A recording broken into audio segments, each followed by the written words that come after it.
Kalau di negara-negara yang memang tidak bisa langsung divonis. Sayangnya Indonesia nggak seperti Malaysia ya.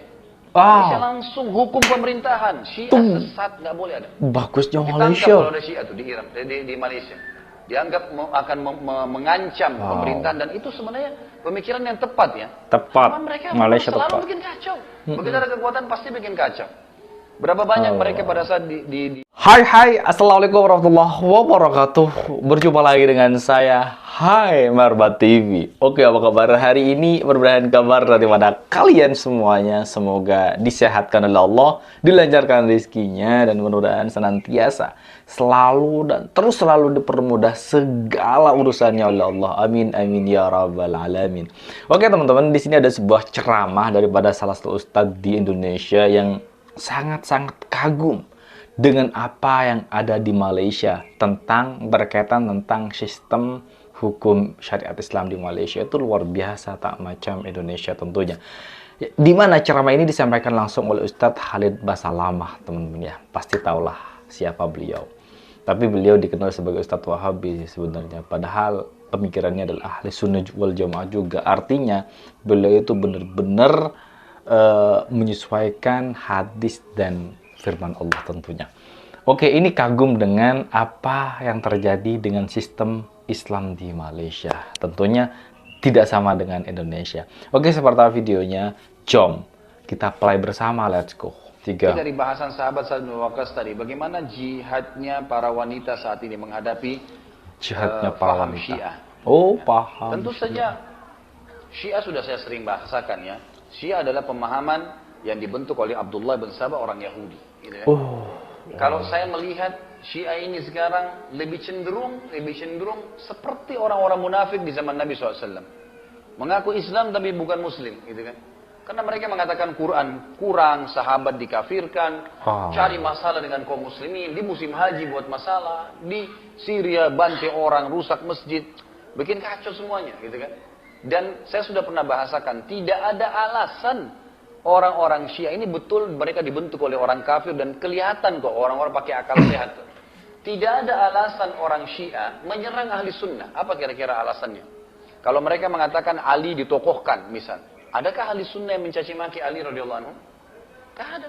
Kita semua mengatakan Ali sahabat Nabi yang mulia, anak mantunya Nabi, kita hormatin. Kita bahas sejarahnya, dan pada saat saya bahas Ali bin Abi Thalib panjang lebar saya bahas masalah itu. Fatimah radhiyallahu anha istri Nabi, istri Ali radhiyallahu anhu, kita katakan al-batul, ya. Sifatnya yang sangat dekat dengan Nabi SAW radhiyallahu anha, terkenal, ya. Dipuji oleh ahli sunnah. Hasan dan Husain radhiyallahu anhuma, bahkan Husain di kasus Karbala ahli sunnah mengatakan mati syahid. Mati syahid, dan yang membunuhnya zalim. Datanglah kelompok Syiah ini yang mengacau-ngacaukan semuanya. Dasarnya karena pendirinya orang Yahudi, Abdullah bin Sabah. Sayangnya kaum muslimin di Indonesia ini banyak tidak paham masalah itu. Bahkan saya yakin banyak simpatisan Syiah yang tidak paham apa sebenarnya Syiah. Kalau mereka paham, mereka nggak bakal ikut di situ. Ya, ini jelas-jelas bisa kitabullah dikatakan kurang. Bagaimana caranya? Allah mengatakan inna nahnu nazzalna dzikra wa inna lahu lahafizun. Kami turunkan az-dzikra dan kami akan menjaganya, lalu mereka bilang kurang. Mereka punya 49 juz. Ini dari mana ini? Sahabat-sahabat Nabi. Dasarnya Abdullah bin Sabah ingin menyerang Nabi SAW. Tapi tidak bisa. Kalau serang Nabi langsung kebongkar kedoknya. Diseranglah orang-orang terdekatnya. Abu Bakar, Umar. Siapa orang-orang ini? Mertua Nabi SAW. Aisyah, istri Nabi SAW. Kita sudah tahu konsep dalam Islam. Kalau orang meninggal, tidak cerai suami istri akan bersama di surga. Aisyah sampai meninggal tidak pernah diceraikan oleh Nabi SAW. Maka menjadi istrinya di surga. Dan ada hadis Nabi SAW sudah pernah saya jelaskan berbunyi, saya dinikahkan oleh Allah dengan wanita-wanita ahli surga. Gitu. Ini sudah disebutkan ummahatul mu'minin radhiyallahu anhunna ajma'in. Tapi mereka lakukan hal-hal tersebut. Gitu kan. Akhirnya berkembanglah kemana-mana. Tapi tidak pernah ada negara yang ahli sunnah berkuasa mengikuti sunnah Nabi kayak Indonesia, kayak Saudi, kayak negara-negara Islam yang lain. Ada Syiah di dalam, Syiahnya diganggu. Nggak pernah tuh. Nggak pernah ada dalam sejarah ahli sunnah tuh. Syiah diganggu. Tapi kalau Syiah berkuasa pasti membunuh ahli sunnah. Bukan cuma mengganggu ya, membunuh, membantai, merusak masjid. Dan dianggap kafir bagi mereka. Ini bahaya sekali. Gitu kan? Jadi memang ini pemahaman yang sudah tidak boleh ada tengah-tengah umat Islam. Nggak boleh. Gitu kan? Dan jangan terpengaruh mengatakan, oh Syiah itu banyak. Banyak dari mana? Gitu. Nggak ada banyaknya, jumlahnya sedikit, cuma tahu menakut-nakuti umat Islam. Nggak ada. Salah satu ulama di Saudi kemarin pas diskusi dengan dipertemukan dengan tokoh-tokoh Iran, kemudian saya punya cuplikannya di WhatsApp kebetulan. Kemudian dia bilang, waktu dikatakan bagaimana kalau kita menyatukan dua madhab ini? Kata beliau, dari mana dua madhab? Karena dua madhab besar. Dari mana besar? Anda ini Syiah mengaku besar dari mana? Gitu. Dari berapa jumlah kalian dan di mana? Dan apa pemahaman kalian? Pemahaman apa? Mengatakan Al-Quran kurang, mencaci maki sahabat-sahabat Nabi, nggak mungkin sepaham dengan kita. Kalau Anda mau, lebih baik disarankan oleh para ulama Sunni, lebih baik Syiah buat agama sendiri. Lebih baik. Aku agama Syiah, terserah mau buat ibadah apa silahkan. Tapi kalau ngaku Muslim mengatakan Quran kurang, nggak mungkin, gitu kan? Nggak mungkin. Jadi perang kita memang harus memerangi, nggak boleh. Kita perangin dengan dakwah, dengan kita sampaikan, gitu kan? Luruskan pemahaman mereka. Jangan begitu, setiap ada kegiatan. Syekh Utsaimin ditanya, rahimahullah, kalau seandainya orang-orang Syiah sekarang sudah buka kampus-kampus, punya sekolah, buat seminar-seminar, apa yang kita harus lakukan? Kata beliau, lawan mereka dengan double. Kalau mereka punya seminar satu, kita buat seminar 2, 3. Mereka punya kampus satu, kita buat 3 kampus. Nanti insya Allah masyarakat akan bedain kok itu. Kalau di negara-negara yang memang tidak bisa langsung divonis. Sayangnya Indonesia nggak seperti Malaysia ya. Bisa langsung hukum pemerintahan. Syiah sesat nggak boleh ada. Bagusnya Malaysia. Malaysia. Kalau ada Syiah tuh di Iran, di Malaysia, dianggap akan mengancam pemerintahan, dan itu sebenarnya pemikiran yang tepat ya. Tepat. Karena mereka Malaysia selalu tepat. bikin kacau. Begitu ada kekuatan pasti bikin kacau. Berapa banyak mereka pada saat di Madinah itu hari buat masalah, masuk ke kuburan Baqi, mau ngambil mau bongkar kuburannya Aisyah radhiyallahu anha, mau ngambil tanahnya, ribut sama polisi-polisi pada saat itu. Akhirnya jadi masalah, buat masalah. Ini pemahaman yang ngawur gitu. Bahkan sekarang di Iran, mereka buat Ka'bah. Ada Ka'bah. Sampai buat Ka'bah. Di Iran itu ada 3 Ka'bah. Bukan 1, 2, 3 Ka'bah. Gitu kan. Ada 2 di satu tempat, ada 2 tempat, ada 1 lagi. Saya sempat lihat cuplikan Ka'bahnya. Itu sampai ada salah satu tokoh dari Saudi mengatakan, begini saja, daripada kalian buat masalah buat muslimin di musim haji, kan kalian sudah punya Ka'bah di Iran. Udah silakan. Ya tawaf aja di sana daripada buat umat Islam buat masalah, gitu kan? Iya. Nggak usah buat masalah, buat agama sendirilah.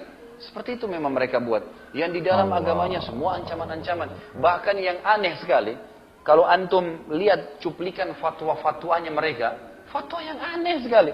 Saya tidak tahu sudah terima bahasa Indonesia itu, tapi dalam bahasa Arab ada. Kalau kita ketik di YouTube itu, fatwa-fatwa aneh para ulama Syiah. Itu apa ya? Kalau saya bahasakan fatwa lelucon, gitu. Jadi musim haji, saya lihat salah satu tokohnya mereka mengatakan kalau musim haji ditanya oleh jamaahnya, boleh nggak kita pakai HP? Oh kalau khusus laki-laki dia bilang, itu kalau pakai HP lagi ihram, tidak boleh HP-nya ditempelkan begini di telinga. Kalau begini batal hajinya. Kalau dibesarin speakernya baru tidak batal. Ini fatwa dari mana? Kan itu. Privasi loh. Dianggap tidak boleh. Ini itu aneh-aneh. Tapi dalam bahasa Arab memang ya. Saya tidak tahu, mudah-mudahan satu waktu ada teman-teman yang terjemahkan bahasa Indonesia dan didatangkan cuplikannya. Biar orang-orang Syiah di Indonesia pun faham. Mereka nggak faham tuh. Fatwa-fatwa di sana tuh aneh-aneh gitu. Ya, aneh-aneh. Bagaimana dengan tokoh-tokoh yang mereka tokohkan, dari mana asalnya, apa sejarah hidupnya. Semua kalau ditahu itu mereka tidak bakal ikut. Teman-teman sekalian, semoga Allah berikan hidayah. Apalagi di Indonesia ini memang kita sangat subur ya. Karena orangnya umumnya apa yang disampaikan bisa diterima. Kan gitu. Sampai di Saudi itu benar teman-teman ya, kalau di Indonesia itu masih lemah, sistem menerapkan syariat Islamnya masih lemah, tidak sekuat di Malaysia. Di Malaysia habaib gak ada teman, yang mengaku habaib khurafat gak ada, ditangkap kalau memang mereka mengaku hal seperti itu. Tapi kalau di Indonesia itu leluasa, karena Indonesia itu kental dengan budaya, artinya seperti khurafat dan lain sebagainya itu dianggap sebagai budaya, jadi jangan diusik, padahal itu keluar daripada kemudian Islam. Tapi kalau di Malaysia, gila, Islamnya loh kuat di Malaysia ini teman-teman, bener-bener kuat dan bener-bener norma-norma Islam ini dinomor-satukan di Malaysia, tak macam di Indonesia tentunya. Bahasakan orang Indonesia ini apalagi orang yang paling lunak, sering apa yang dibahasakan ya sudah diterima saja, gitu kan? Gampang, pokoknya paling gampang, paling subur. Orang-orang kristenisasi yang nyebarin Kristen Indonesia mengatakan Indonesia adalah lahan paling subur buat kami. Lahan paling subur. Mereka apapun disampaikan, apa yang dikasih, ya gitu kan. Jadi ini hal mendasar yang mesti memang diketahui. Kalau saya ditanya apa perannya, apa kiprahnya, kita harus yang pertama membaca tentang mereka itu siapa Syiah. Tadi saya sampaikan sebagian kecil saja. Setelah kita tahu, kita coba mengingatkan orang-orang terdekat buat kita. Mengingatkan semuanya. Yang bisa menjangkau instansi pemerintahan sampaikan dengan mereka. ceritakan, sampaikan apapun. Dan ini bukan jangan bohong, tidak ada kebohongan. Fakta-fakta lapangan cukup banyak yang bisa ditemukan. Beberkan ini loh faktanya, mereka buat begini, dipaparkan, gitu kan. Kemudian di pengajian-pengajian, ustadz-ustadz harus gencar menyampaikan. Ini sudah harus, gitu kan. Dan Anda juga jangan mudah terpengaruh dengan isu-isu yang disampaikan. Kalau Syiah itu begini, Syiah itu punya pasukan, Syiah itu punya apa, itu nggak ada. Semuanya itu cuman omongan kosong. Kalaupun misalnya ada, mereka mau buat apa? Mau bunuh umat Islam. Memang kita sudah tunggu kematian kok. Gitu. Allah. Umat Islam tinggal, alhamdulillah kalau ada yang umat Islam yang dibunuh sama orang-orang yang mengaku Muslim seperti ini, atau misalnya orang-orang kafir, mati syahid. Gitu. Tinggal tunggu satu tembakan kemudian mati syahid, masuk surga tanpa hisab. Siapa yang takut dengan itu? Ahli sunnah tidak akan gentar dengan itu. Tapi kita tidak pernah buat masalah pada siapapun.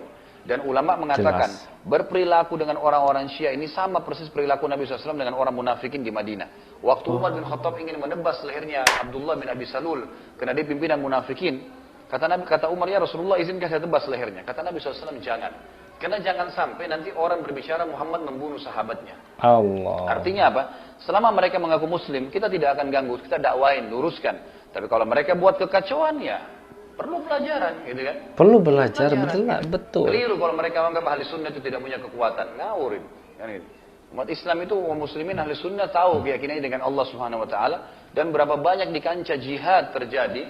Mereka baru masuk, mereka baru belajar, mereka sudah banyak mendapatkan kemenangan-kemenangan. Itulah yang Allah perlihatkan. Jadi saya sarankan seperti itu. Oke teman-teman semuanya, itulah video reaction hari ini. Kita sudah mengaji bersama kepada Ustadz Khalid Basalamah berkaitan tentang bab Syiah. Syiah pemikirannya itu ngawur dan berbahaya, jelas. Dulu Syiah memang mau membongkar makam Aisyah istri Nabi. Apa yang terjadi? Terjadi percekcokan antara askar-askar Arab Saudi dengan Syiah. Ngawur teman, mau ngambil tanahnya katanya. Syiah di Indonesia itu sangat subur sekali, di mana-mana pasti ada Syiah. Bahkan ada yang terang-terangan di sosial media mengatakan bahwa dirinya adalah Syiah, agama yang betul. Itu dibiarkan dan dianggap ya finafsi, artinya sendiri-sendirilah. Dia mau mengaku Syiah kayak dia mau mengaku kafir kayak terserah. Dia mau ngajak kita dalam hal kesesatan terserah. Nah, pokoknya kalau di Indonesia itu subur lah, aman. Tapi jangan main-main dengan negara Malaysia. Jangan main-main. Khurafat aja di Malaysia tuh gak ada. Ada, tapi tidak terang-terangan seperti Indonesia. Tidak. Kalau di Indonesia ya dibiarin karena itu memang dianggap hal yang sakti.